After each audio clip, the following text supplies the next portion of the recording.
Good morning and good evening, depending where you are. Welcome to the CCG China and the World Dialogue series.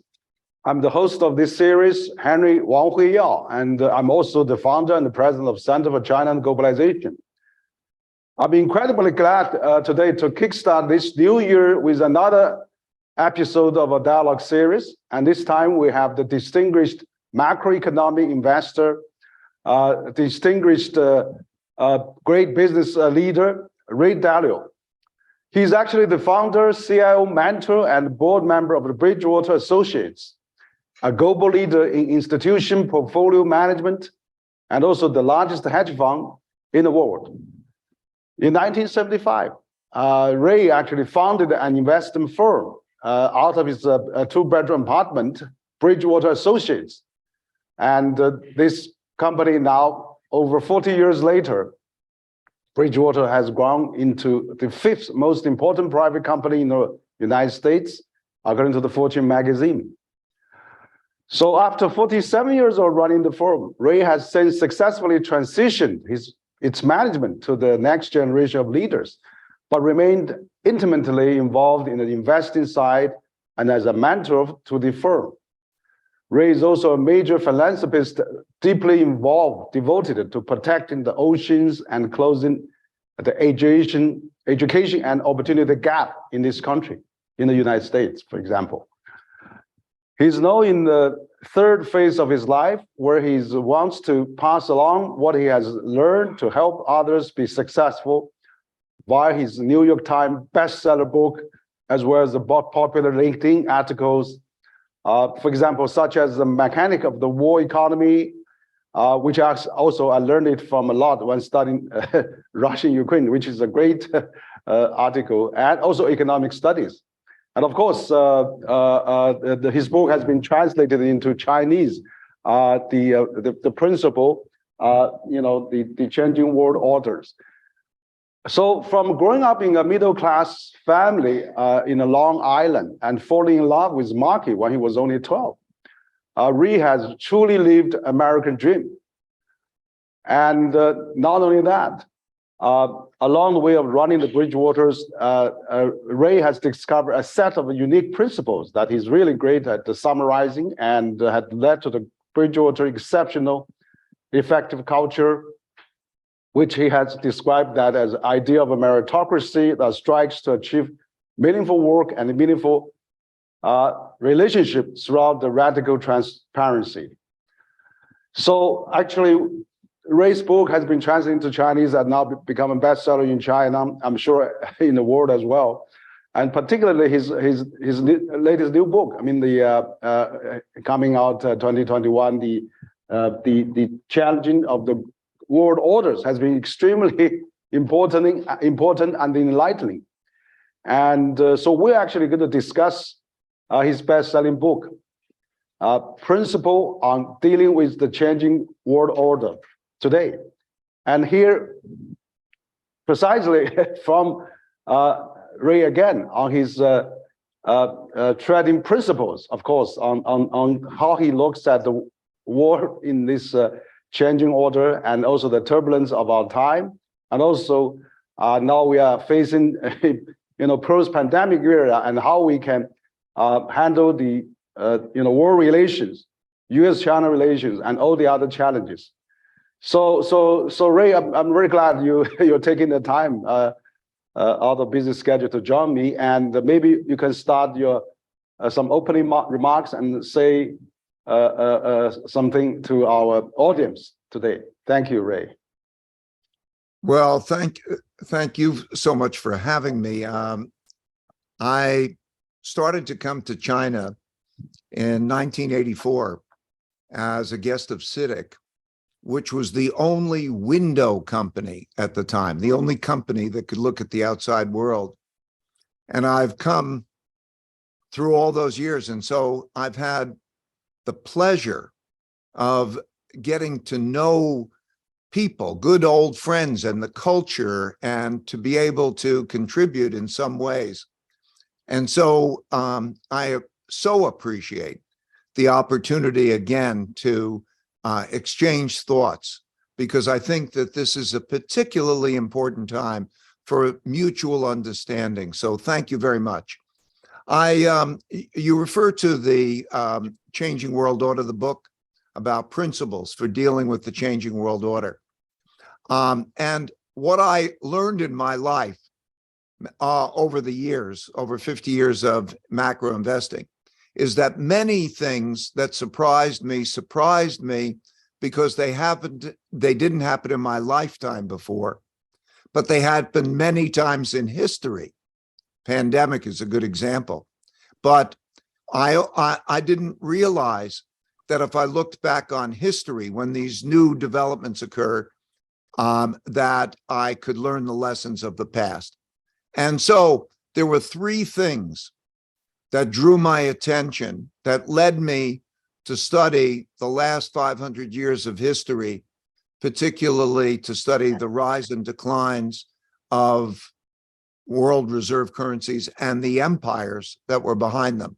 And those three things were the very large amounts of debt and money creation, the creation of debt and the printing of money in the reserve currency to monetize that debt.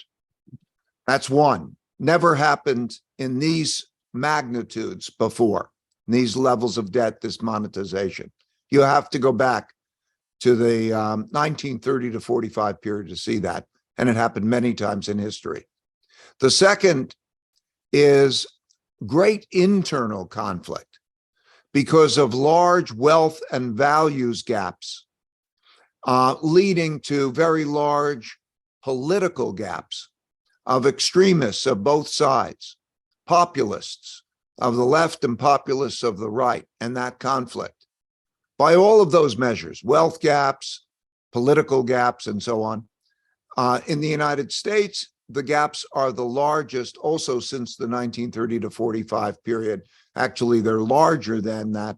You have to go back to 1900 to find them so large. And they are shaping the political decisions, the economic decisions. You could see it, and not only in the United States, but in many countries, but particularly, most importantly, in the United States.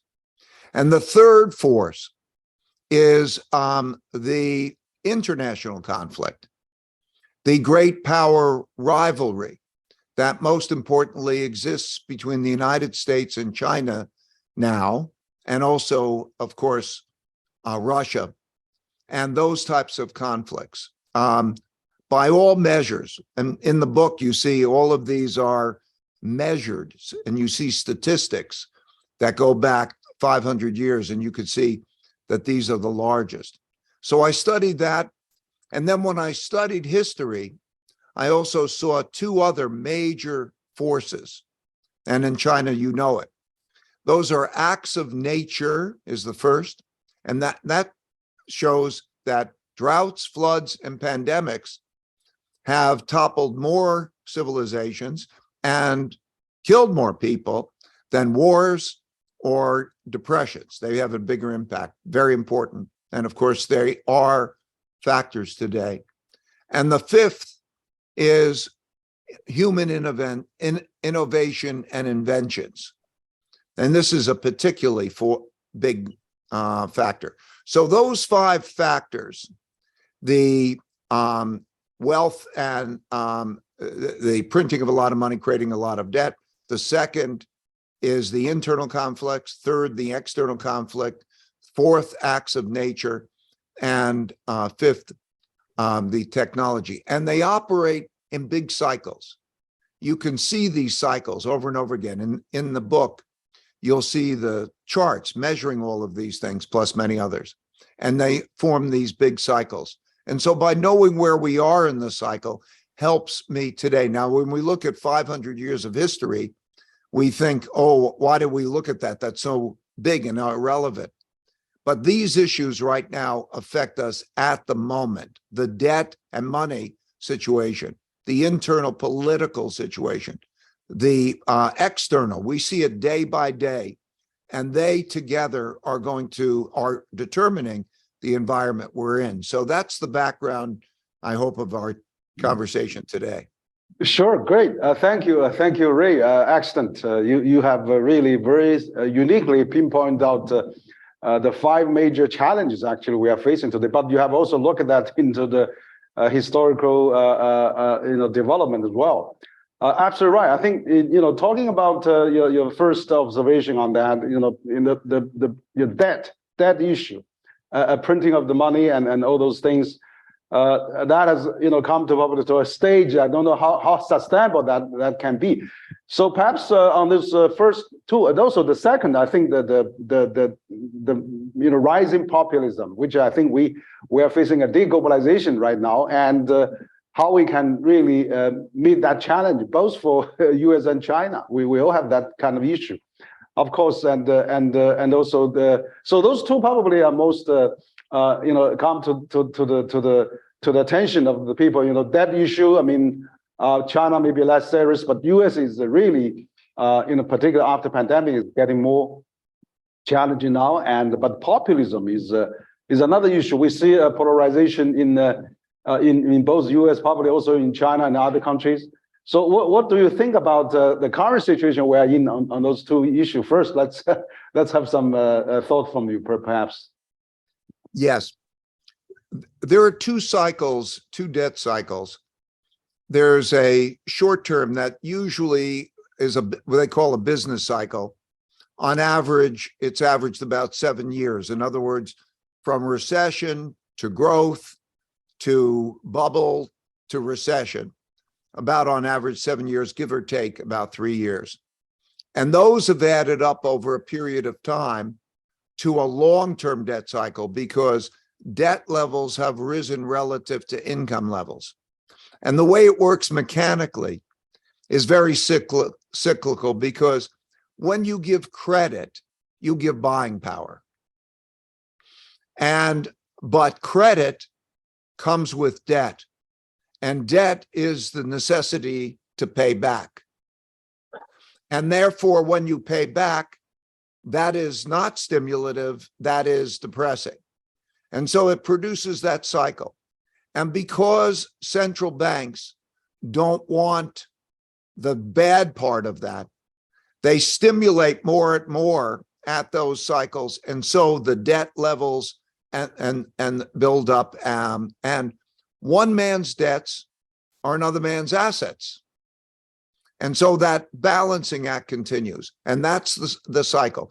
So in the world right now, mostly led by the United States, but other countries too, particularly Western countries, you're seeing the cycle, you're at the part of the cycle where there is the short-term cycle where there's a tightening of monetary policy. And that tightening of monetary policy to fight inflation, because, the cycle works. You put a lot of credit and stimulate, and you create a lot of debt, and then it picks up the economy. And then with that, it produces inflation.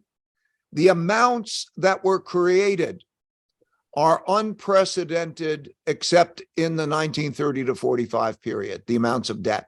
So they produced an inflation. It should be not surprising. You produce a lot of credit, a lot of buying, it produces a lot of inflation.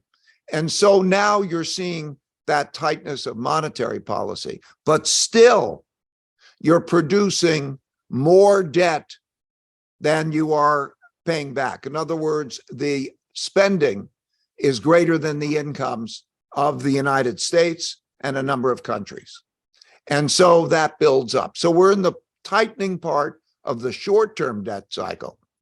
We're also at a stage in the cycle where the long-term debt cycle is a problem because there's a lot of paying back. You cannot sustain spending more than you're earning because then that reduces the returns and so on. So we are in a situation where even the United States dollar as the world's reserve currency is coming more into question. Partially because the United States is no longer the dominant trading power. So, for example, China counts for a higher percentage of world trade than the United States does.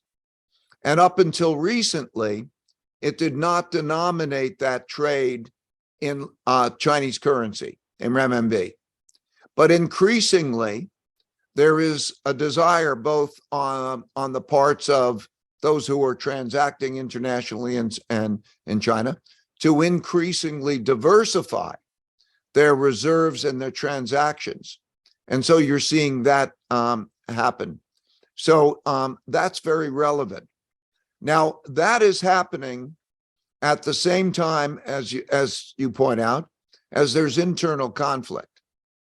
And that internal conflict is a wealth conflict. You know, there are big wealth gaps. Mm-hmm. And with those big wealth gaps, there are big values gaps. And those you're seeing cause great political gaps and greater extremism. So, in other words, is this resolved, this financial situation? Is this resolved through taxing the rich more or transferring wealth? And because taxing anybody is politically challenging, you see more printing of money. But it has an economic impact, and it also creates an anger internally. And so you're seeing that polarity. The conflict that we saw on January 6th, by way of example, or that which is going on with Brazil and exists in a number of countries, is that gap between the wealth and also the gap between the values of how a country should operate. Very classic, left and right. So we're seeing those things operate. So as we look ahead, we see a tightening of monetary policy having a depressing effect on markets. Markets are down significantly from their highs. Most markets are. And then you're seeing it have an effect on global economic activity, generally speaking. We could talk about China separately. It operates more independently. But if you take the world outside of China, that's the pattern. And so if you look at 2023, because of the tightness in monetary policy, will be a year of relative stagflation, relative stagnation. Depending on the world, you look at different parts. There's Europe, there's Japan, there's the United States, and then there's emerging countries, many emerging countries. And then we could talk about China if you like. Sure. It has its issues. So and then 24 will be another political year, a very important political year. And populism is a win at all cost type of operation. So when you see, for example, recently, when you see a trouble of Republicans to find the House leadership, and you see extremists block and try to win at all costs, you see this degree of internal conflict. That affects the effectiveness of government, and it also will mean in 2024 there'll be a big conflict. So that's what it looks like to me. Of course, we should talk about the third influence, which is the U.S.-China relations and issue. Yeah. No, thank you, Ray. I think you have described very well the current state of a world situation, political situation, and of course also the deglobalization, what's going on, but particularly, that where is the root of the cause of the problem? I mean, and the cause-effect result. But you're right. That U.S. now have a large debt issue, and also of course many other Western countries probably have that, and China trying to avoid that, and that's created populism, nationalism, and that leads to the internal conflict as you describe it. And that's where I think also, if we come to the China-U.S. relations, if we have so much domestic challenge now, maybe externally, then we have a much more scapegoat or whatever, that maybe we aimed at other countries for anger and they're not happy at home. I was talking to Richard Haass about several weeks ago, and he was talking about maybe it's time that every one of us, address more domestic issues, address domestic challenges, and see how we can really avoid that. So you talk about China-US relation, particularly in the last 5-6 years, it's constantly deteriorating, and we could talk more. You have several wars between China and US going on, but what do you give an assessment about this problem of China-US relations, and how we can really, on both sides, how we can really get along better? And we have Secretary Blinken is coming probably in February, and how we can improve that. And also, China just completed its 20th Party Congress. A new leadership will be lined up later this year, and of course, 2024 is the U.S. election.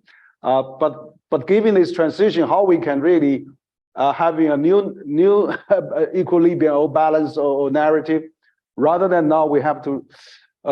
Seems we have a lot of odds right now. So you are a great China hand, and you have knowledge on both countries so well, and also of the world. And we'd love to hear you view on those those urgent issues, I guess, for both countries.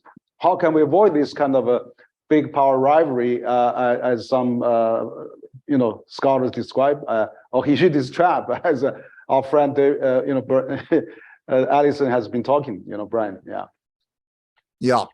Well, there's a great pull to it. There's a great almost destiny. When you follow these cycles, you see that when there are domestic problems, such as what we're talking about, and then the gap between world powers narrows, that there is no longer a matter of the conflict has a high probability of rising, because like when this world order began, the American world order, in 1945, the United States accounted for half the world's economy. It had 80% of the world's money, which was gold at the time. It had a military dominance. And so, of course, there was not going to be the same kind of conflict. The conflict with the Soviet Union was not comparable because there was not comparable economic conflict. But now, when you have suffering at home, there's blame. There are sections, a lot of populism goes back to whether you lost your job and why did you lose your job? And it's a combination of the billionaires at home and the technology, and the Chinese outside is the perception. There was not, before there was an appreciation to be able to buy things inexpensively from China and to be able to trade that for the debt. Wow. I remember when per capita income in China was 1/40th the United States, and China lent money to the United States to buy Chinese goods. And that was once a good deal, and now it's resentment. So you start to see the populism happen for that reason. But if there was not a comparability in power between the two countries, there still wouldn't be a fight. But with this comparability, the world doesn't have a world court. They don't have a way of resolving it. And so there's conflicts. And in history and now, there are 5 kinds of wars. There's a trade war, a technology war, a geopolitical influence war, a capital and economic war, and a military war. And we are certainly in the first 4 of those. And there are risks about the 5th. And so it's very difficult to get out of, because how are such disputes resolved? So there's a conflict that history has shown over and over to be the case. But you're right, to focus on domestic.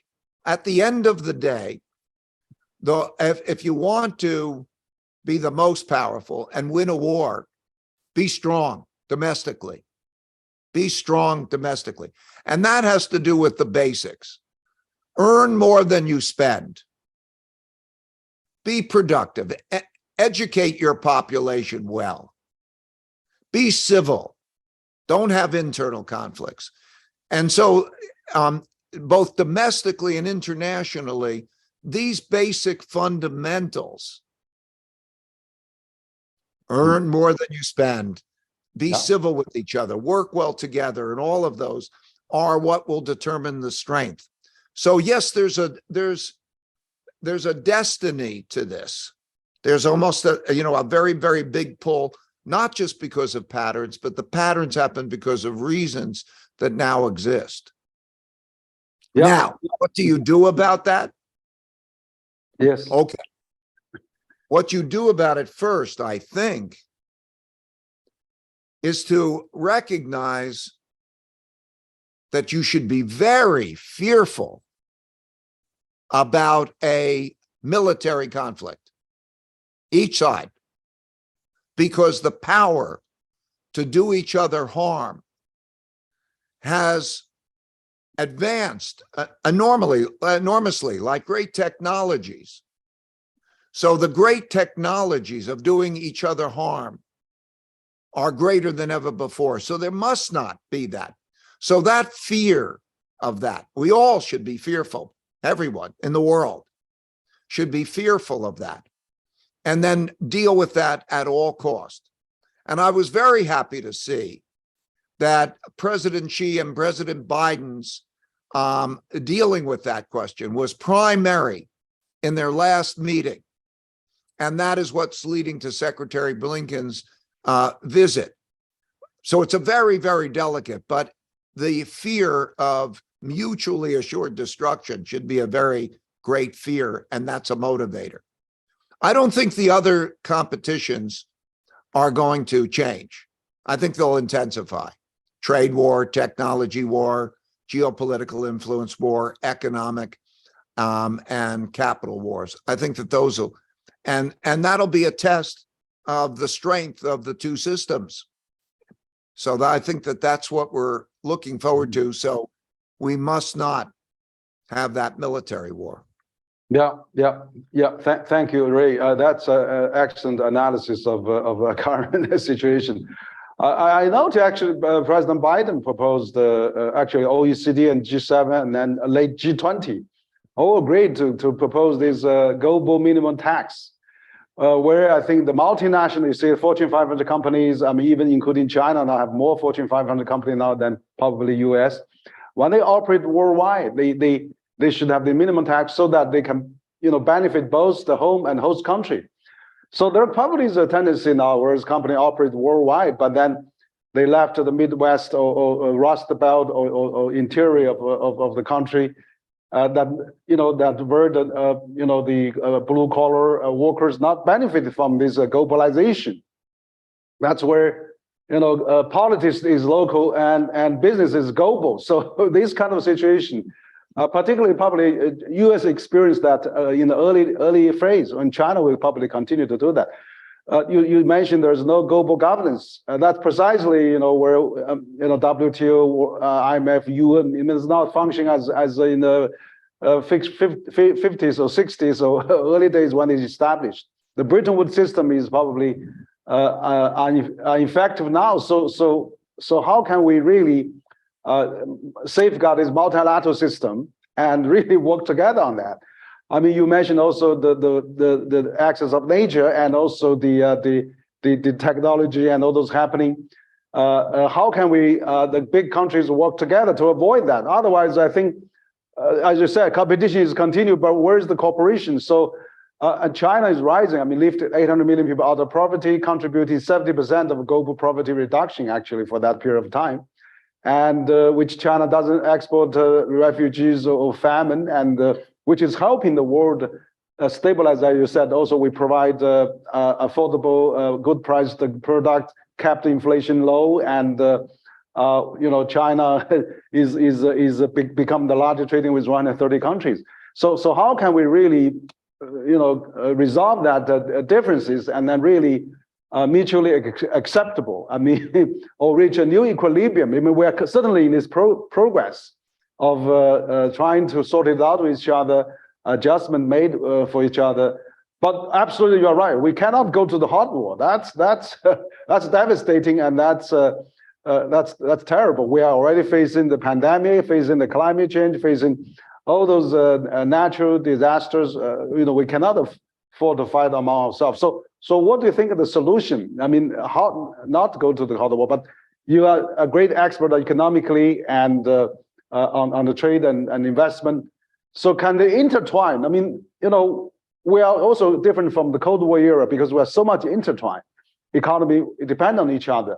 Now, if U.S. is trying to decouple, you talk about 6 wars. I mean, you have 5 wars. Also, you said about culture wars, and so we are pursuing those wars in the 6th front. I mean, eventually we could probably, drift apart, and then when we have no connections, maybe it's easier to go to the war. So how can we really get tighter, not get separated from this intertwined world as a business? I mean. Yeah, your thought, please. I think that it's very likely that both countries are dealing with the possibility of war, and for that reason, do take action for self-sufficiency.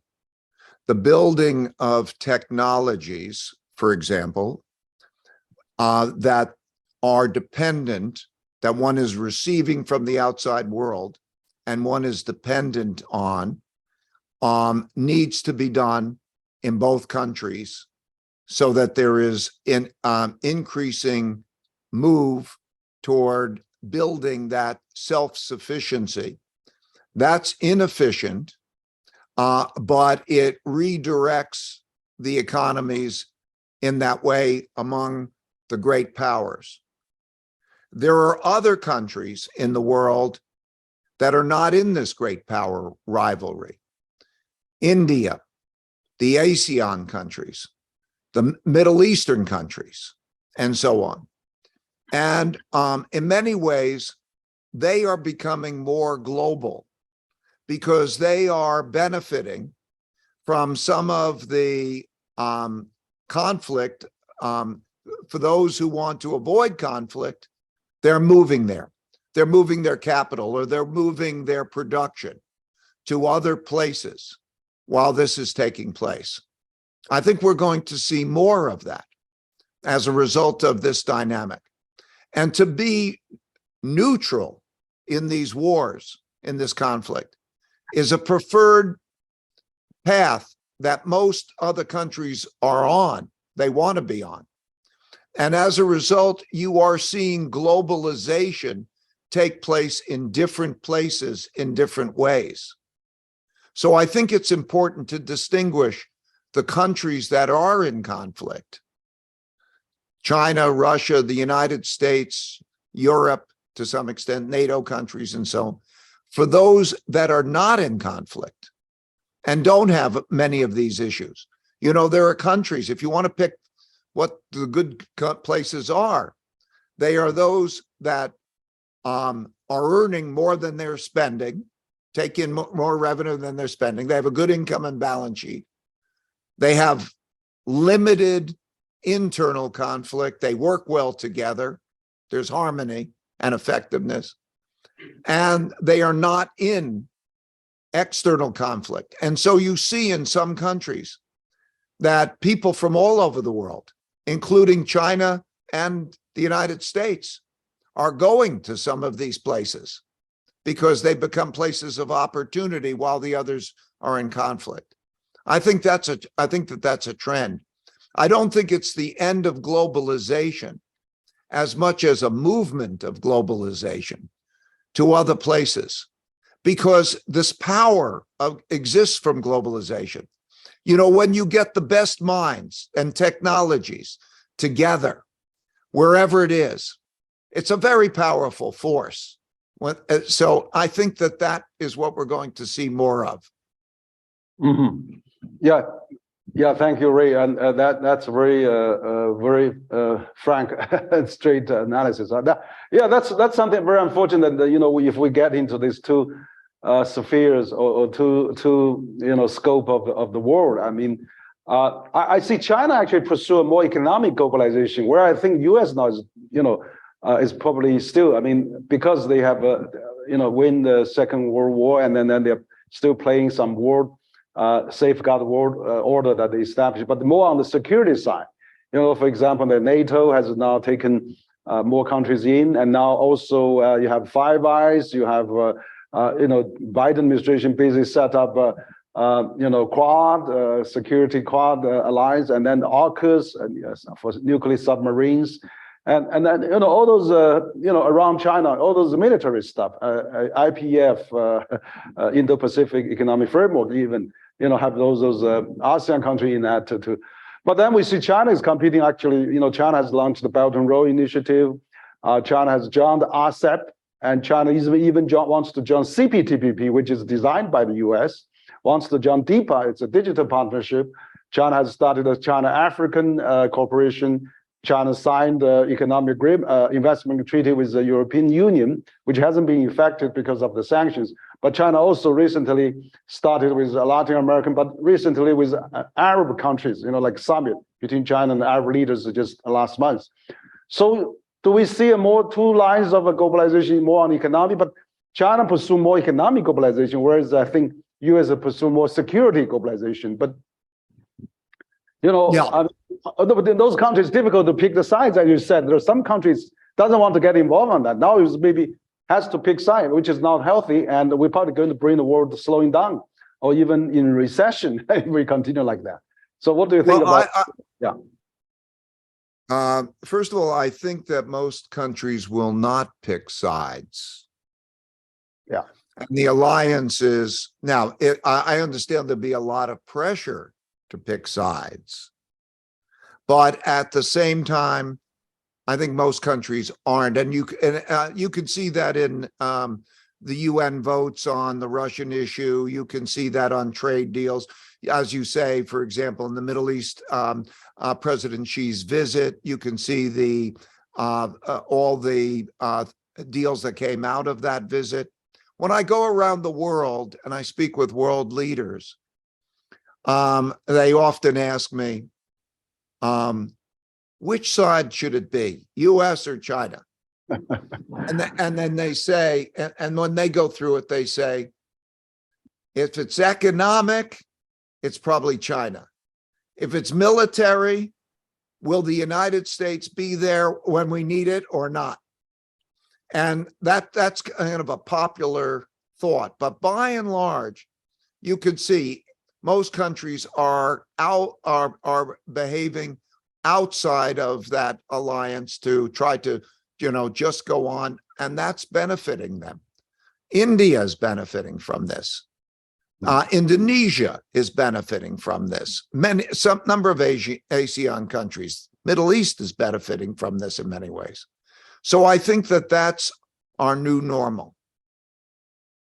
Mm-hmm. Yeah. Okay. That's good to know. That I really hope those countries don't not forced to pick sides, because eventually people are economic driven. I mean, they have to pursue a better life, and then they if they have a good trade and a good prospect for bring the food to the table with good quality, I mean, they will continue that life they have enjoyed. So I think at the same time. Oh, yeah. I'm sorry for the interruption. Please go ahead. No problem. No. Go ahead, please. Yeah, go ahead. At the same time, during periods where there are risks of war, everything economically is put secondary importance. Mm-hmm. History has shown this because, throughout history, for example, even in the Korean War, China and the United States was then a dominant power, but because of sovereignty, Chairman Mao was very famous in saying at the time, there's 700 million people, you can't kill all of us. They can't kill all of us. And to defend sovereignty and other issues are of paramount importance. So economics always doesn't rule. In World War I, they intermarried. It was run by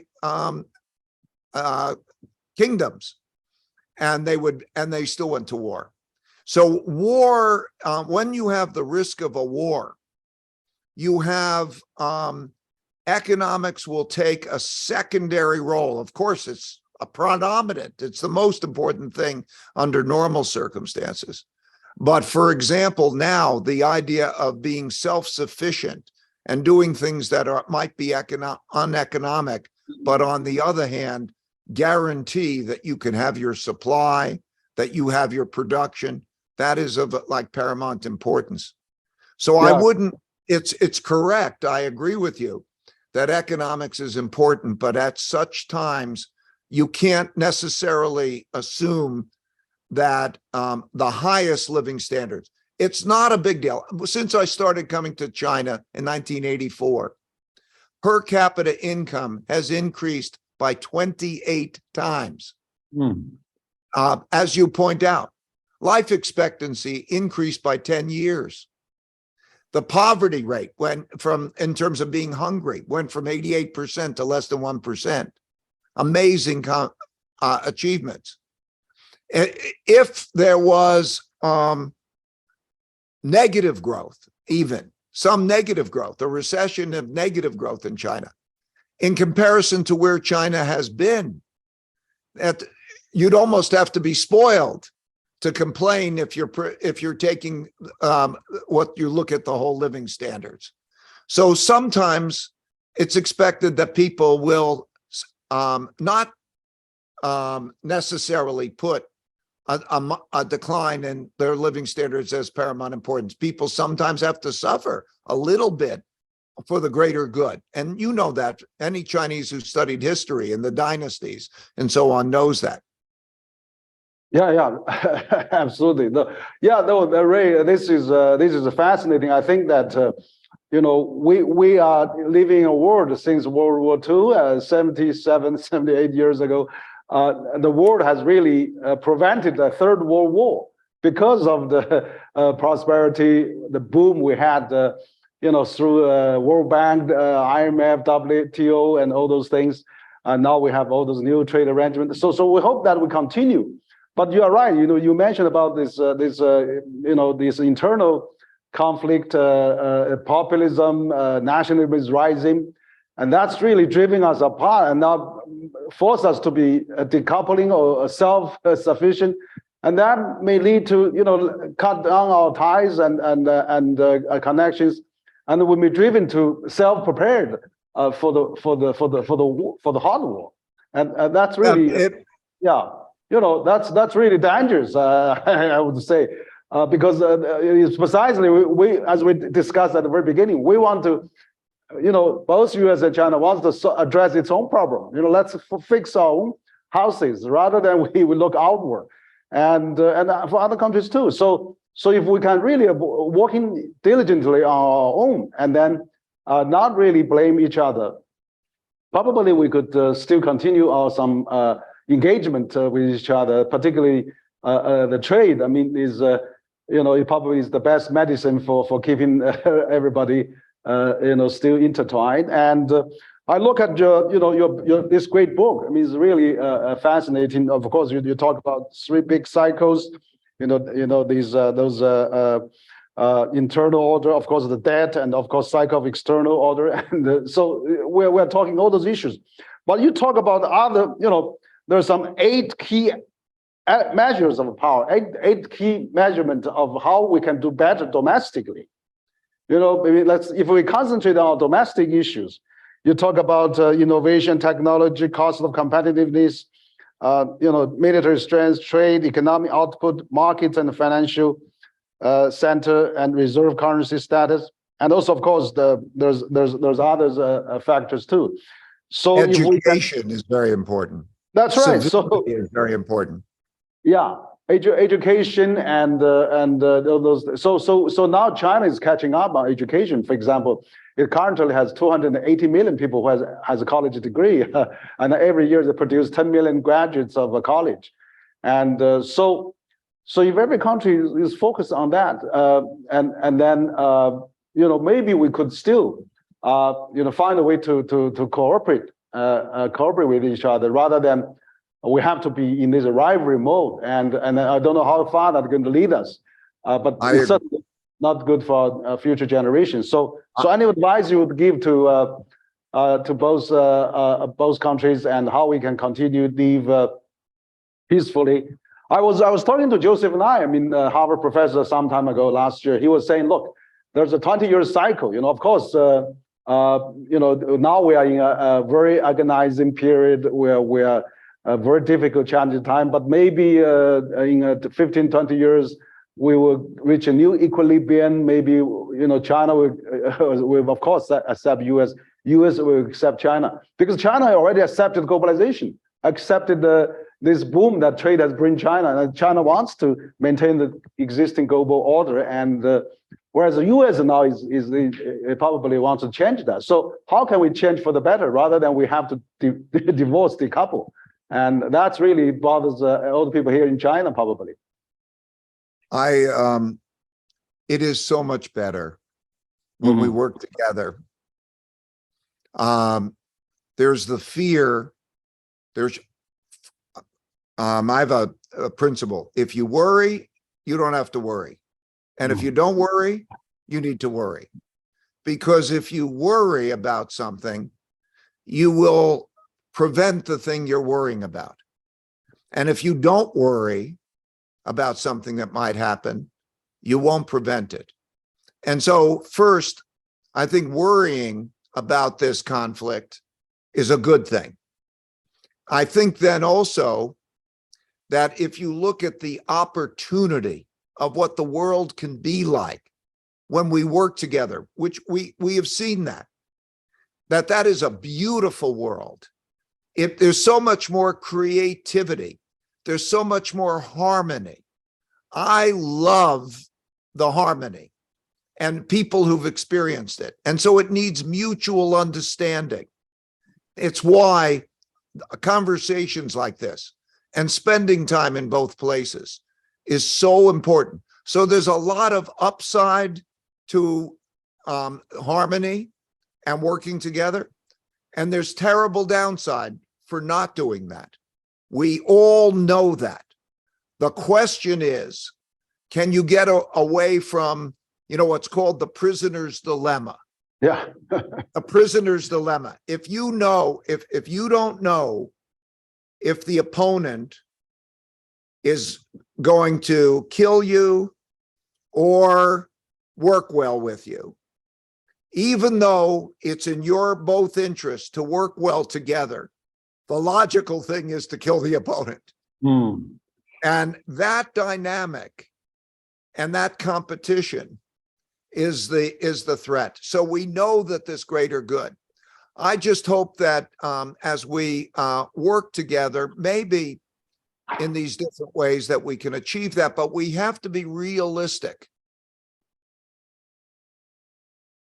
So I think that if we have peace, a military, I think that I think the Taiwan issue is a big issue. And it's our only great threat issue. And I know what it means to China. And I know the issue.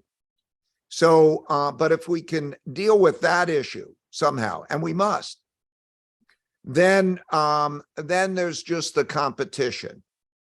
And okay, it could be a difficult competition, or it can be a cooperative competition, but it will be a competition, and that's okay. Yeah, the Graham Allison talk about this cooperative competition, and then also Joseph Knight talk about this cooperative rivalry or something. Yeah, that's probably the status we could reach. But you're right. I think Taiwan is really as I also described in your book, as the major risking spot in our relation. But I think, I really hope that I still a bit more on the economic side. I think the economic integration between mainland and Taiwan, for example, before current President Tsai Ing-wen took power, China and mainland, Taiwan mainland, and already get merged because of millions of tourists flooded Taiwan. China buying a lot of agricultural product from Taiwan. Taiwan enjoying huge surplus of trade with China and with mainland, and also of course, there's over 1 or 2 million Taiwanese working in the mainland, and there's several 100,000 marriages between mainland across the street with Taiwan. So if we pursue that economic corridor and then integrate eventually, I'm glad to see the KMT recently in the midterm has swept all the mayor seats, and the KMT recognized 92 consensus, which is a one China principle. So hopefully, if we do not have so many senior level officials or congressmen, senators, or speakers visiting Taiwan, and China would be less reaction to across the midterm, flying over. Maybe we can, still keep the status quo. I think you're right. We need to visit each other. We need more congressmen, senators visiting China rather than visiting Taiwan. Let's have see how China is function pretty well, and then maybe you can avoid this kind of a distrust. As you said, this personal dilemma that we are in. We really hope that we're not getting to the point that devastating to the world that we're facing. Yes. So I'm very glad that you mentioned that. Now maybe we could talk a bit more on the a bit looking at the 2023. Now we are in the New Year time, and China just lifted the quarantine travel lockdown just the day before yesterday. Now everybody can freely come to China. The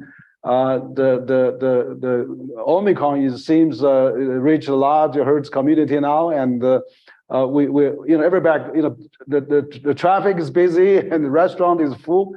Cinema is now starting to people going back, and so hopefully there will be more people coming. So what do you think of 2023 that post pandemic, both for the U.S. economy, Chinese economy, and of course the world, and how we can take opportunities of this after 3 years locking down. I mean, for example, before the locking down, China has outbound tourists, 150 million of them, and we hope to, before the pandemic, we have 5 million traffic between China and the U.S. And we still have a lot of Chinese students going to the U.S., over 300,000 currently in the U.S. So hopefully this people-to-people exchange, business exchange, will stabilize the situation. Let's not deteriorate, not free falling, but maybe stabilize and maybe escalate a bit. So what's your advice to stabilize the relations for both China and U.S. after post pandemic? Well, I'll deal with the question of the U.S. and the economy outside, and then the Chinese situation. 2023 for the outside world, outside of China, is going to be a difficult economy because of the tightening of monetary policy, the issue pertaining to the Ukraine war, and other matters. It's going to be a difficult year. Something close, depending on what country you're looking at, but on average, a recession year with relative stagnation. That creates an environment. If you were taking, let's say, if we look at China now, that piece just represents a poor export market to sell into. So that's one thing. So if I look at China, I think that with the new leadership, they'll be taking on some of the challenges. And the challenges, as you mentioned, there's a COVID challenge, which we have much, I think, more reason to be optimistic because of that. There's also an economic challenge arising from the real estate and associated debt problems that have come to local governments and have become spread into the system that can be dealt with.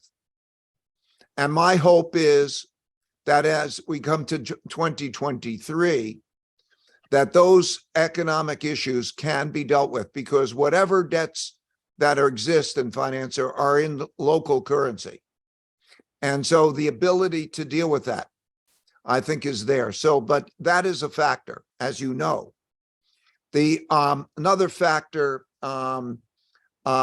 is the change in what is the regulatory environment as it pertains to large tech companies and so on. That's improving, I think, that's creating. And there's a lot of development of an entrepreneurship, like the Little Giants program, for example, which I'm sure you know, and the development of the Beijing Stock Exchange for those types of entrepreneurial companies is a stimulation. And there's a shift in the economy to, I think, a healthier economy, because when you, as President Xi said, when you build housing to speculate on rather than to live in, it's a waste of resources. And so there will be a redirection, but there's an adjustment process that takes place for that. There is also the issue of safety in the world. And I think it'll improve. But the idea internationally, can we safely produce in these countries that are in conflict, and the movement to those? So these are challenges. I think they're not big challenges, not very big challenges in the scope of things. What matters most is the strength of the leadership. And I do believe that a common prosperity is what both countries need. Because without common prosperity that benefits most people, then you have the internal conflict. So I think that this is an adjustment period. 2023 is an adjustment period. And there's new leadership. And I think that, but there are those challenges. And I think we're in the adjustment period in both countries. I think that China's growth rate will pick up. My estimates are, and there's nothing precise about them, but maybe 4.5% to 5%, something in that kind of position, which in the United States, we would consider that a boom if we have 4.5% growth. That's what they look like. Europe, though, will be stagnant. The United States, South America, the emerging countries generally will be having a difficult time in 23. So you are a great investor. Maybe at the end of our talk, you can give us a bit analysis of about what are the category of product or sectors we should focus in the next year or two. Energy. Still, with the Ukraine crisis going on. But what about climate change or clean technology and or other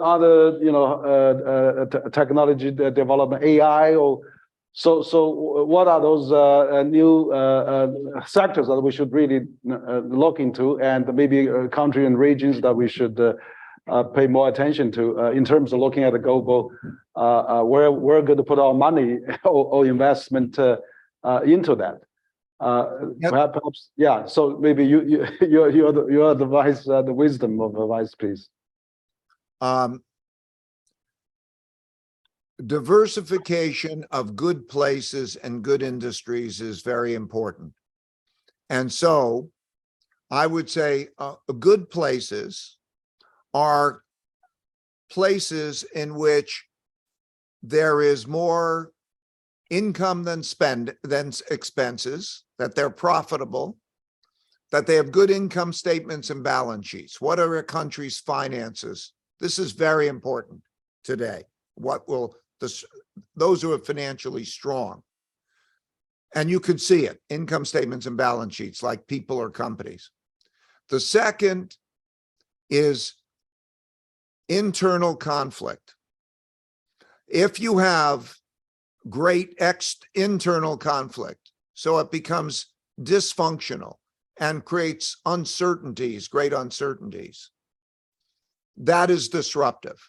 If you have harmony and you have unity and civility, these are all measurable. So the finances, how people are with each other, and then number three, is there a risk of an international war? Because countries that have a risk of an international war will suffer from that in various ways. So the regions I look for are places that are exempt from those things. In addition, when I look for technologies, when I look at new areas, I think you're going to see revolutionary changes in the way we lived. Disruptive technologies are taking place all over the place because the computer has supplemented the mental intelligence. And so we have an ability to invent like has never existed before. And those developments are creating very big disruptive technologies in many, many, many areas. So yes, we can talk about AI, but you can carry it to biotech, and you could carry it to, as you say, green technologies, which are necessary. But so many, many areas where there are going to be technological achievements. It depends on then the level of that technology. The only two countries in the world really who have the scale and the level of technology to do it in a big way is the United States and China. And there are, of course, technologies are developing everywhere, really, in many places. But that, so you have to look at those disruptive industries, I think, that are going to be powerful, because the greatest power, we talked about these four influences: the debt, the internal conflict, the external conflict, the acts of nature, in other words, droughts, floods, and pandemics. But the greatest force over time has been human innovation over time. Most of these other four have come and gone. They might take place over 10 years. Sometimes, you know, a depression usually lasts a few, very brief period of time. Internal conflict, wars, even wars. How long do wars last? A few years at most, usually. But the force that is the greatest force is human innovation and technology, and it's never been greater. So to understand those technologies in those regions, I think is important. So investing in those with those criteria in mind, I think is most important. Diversify among those that have those attributes, I think. That's really great, and such a very unique summary of what's going on, and also give a great advice to our future. Looking at the scope that you just described is very valuable, very valuable.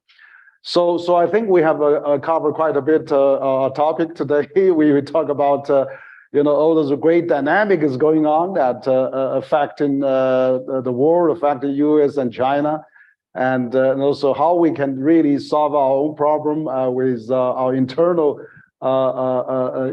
efforts, and avoid this widening gap between the polarized society, and of course also how we can get along with other countries also is absolutely important. How to avoid this military conflict is extremely, and not picking sides, of course, for other countries. And of course, we look at the future. Where are the growths? Where are we? Have to make more efforts. And of course, also in 2023, where are the bright spots? Where are the status quo and how we can lead that into a better future development. So all those issues. But I'm very glad now we seems get a pandemic over, and then we can start a more normal life and normal international exchanges, and that's why I really hope that we can welcome Ray and other U.S. friends coming to visit China. You've been traveling China since 1984. That's remarkable. I started going to North America in 1984, but as you said, we see so much changes in China taking place. We witnessed that, and so it's the business leader like you to really say that, and then telling the people who are younger generation and pass on your advice is so important. So maybe in the end, maybe we have Ray to say a few closing remark, and we hope that China and the U.S. will continue to cooperative, but of course we have competition, but not really getting into a conflict. So for cooperation, and maybe we have more healthy competition, Olympic style, but no conflict, and trying to avoid that. So we have your final wisdom and your closing remark, Ray, please. Well, I don't know about the wisdom, but I'll give you my closing remarks. I think that conversations like this, I think that relationships such as those that you and I have, those that you have with Americans and American leaders, and that I have with Chinese leaders and Chinese friends, is so great. And I think that the truth is, we've never had it better, really. That China's condition, the living standards, I've seen the difference. And so our living standards are really higher than they have ever been. And the communication is really greater than it's ever been.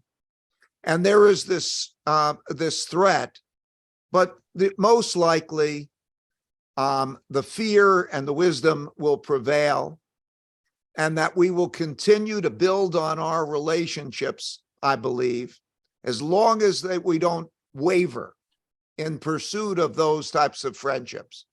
I sent my son when he was 11 to an all-Chinese school. Yeah. He's the only foreigner in the Chinese school and so on. And he says he became a bit Chinese. And I know the relationships. And I think that there are many who understand those relationships. So I would say that that is a powerful force to understanding.